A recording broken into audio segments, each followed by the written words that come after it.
if there was a button I could press to stop all hydrocarbon usage today, I would not press it. You would not press it? Of course not. Okay. Did you expect him to say that? What kind of a threat do you think you are to the oil and gas industry? Well, I don't think we're much of a threat. I mean, yet. Yet. I mean, the more obvious threat is that we're going to run out of hydrocarbons to mine and burn. That's rather obvious. I mean, it's no time soon, judging from the comments we've had this morning. So it's getting harder and harder to find hydrocarbons, and it's getting much more expensive to extract them.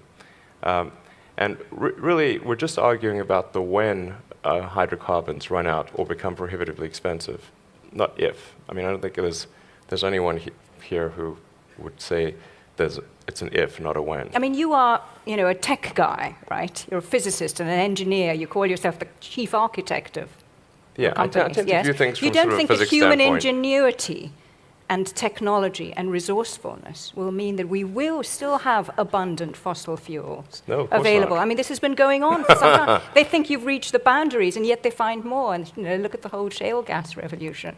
There are time extensions on the game, but the game is going to come to an end. That should be absolutely certain, obviously, frankly. But I don't have any fundamental dislike of hydrocarbons.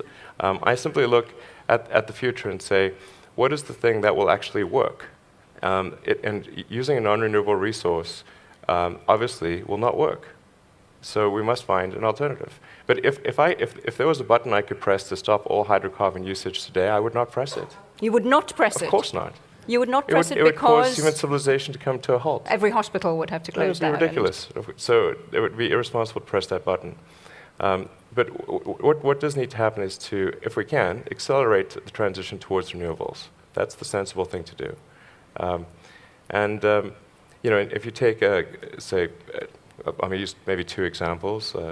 Saudi Arabia, since the Saudi Aramco president spoke here. Saudi Arabia has an enormous amount of sunlight. And that will be there for billions of years, or at least 1 billion years until the sun eventually engulfs us, but 1 billion years, solid. So it seems that investing in the solar resource is the thing that's really going to preserve the long-term future, not so much the oil and gas. I mean, that's a temporary thing. In the future, we'll look back, and by future, I'm not talking about super far in the future, I'm talking about towards the end of the century. We will look back on gasoline-powered cars the same way we look back on coal, as sort of a quaint anachronism that's in a museum.